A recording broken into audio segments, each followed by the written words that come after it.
the eights with coxes. I think these guys will be glad that they've got a steersperson on board here. This is the Temple Challenge Cup for student men's eights.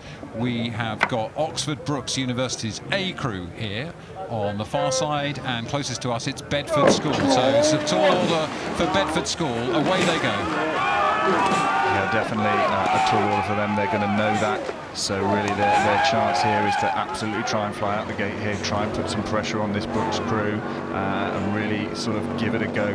Nothing to lose, and sometimes, you know, the most dangerous crews are the one that have nothing to lose. Yeah, I'd say it's a tall order. Of course, Oxford Brookes, a fantastic pedigree here, and the A crew, one of the strong assortment of Brookes crews we've got here. But well, Bedford School are putting themselves pretty well off the start.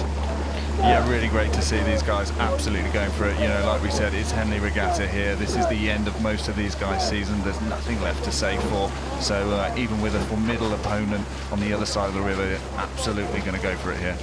Just say, you know, Bedford School here, this is a crew that's fresh to Henley Regatta.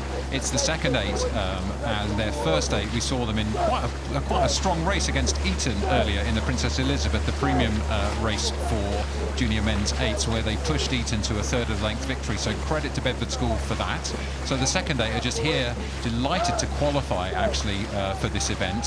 72 entries, Tom, in the Temple Challenge Cup, and only 32 get to race. So that's a stiff level of competition just to get onto the track for this Bedford crew. Yeah, it's fantastic for them. Only one crew allowed to enter the P, obviously, so their second crew having to go for the Temple. But as a schoolboy crew to qualify for this university event is incredible. But coming up here against Brookes A, obviously they won this event last year, one of 7 wins they took away from last year.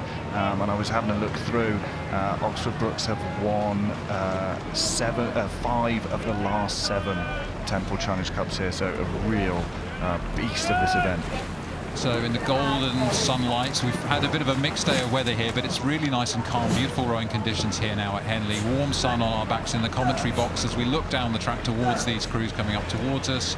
And from overhead we can see Oxford Brookes very comfortable and relaxed, taking a stroll really down this course, having put a nice distance between them and Bedford School. Beautiful shot there, Tom. Let's have a look at the rowing in the Brookes crew. What do you see?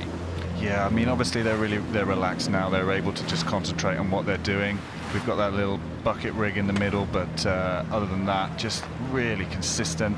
Watching the blades going in together, watching those bodies move together. I quite like to watch the elbows come back through the finish. It's a good point to see if those bodies are moving together. And talk us through here, because we can see the puddles going behind the crew. Anybody could guess what I mean by a puddle if you're not a rowing fan, and that's sort of pushing the water away from you.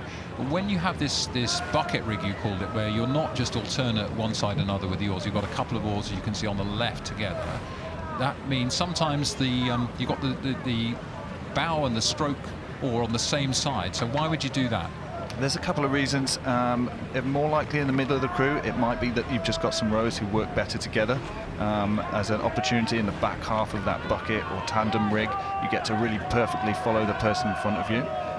So it sort of hooks the rhythm up through the middle of the boat, and you've got, as I say, the stroke and the bow. The oar furthest from us and the oar nearest to us in this shot are on the same side of the boat, and as long as you're poling along like this, then the strokes oar is going in clean water.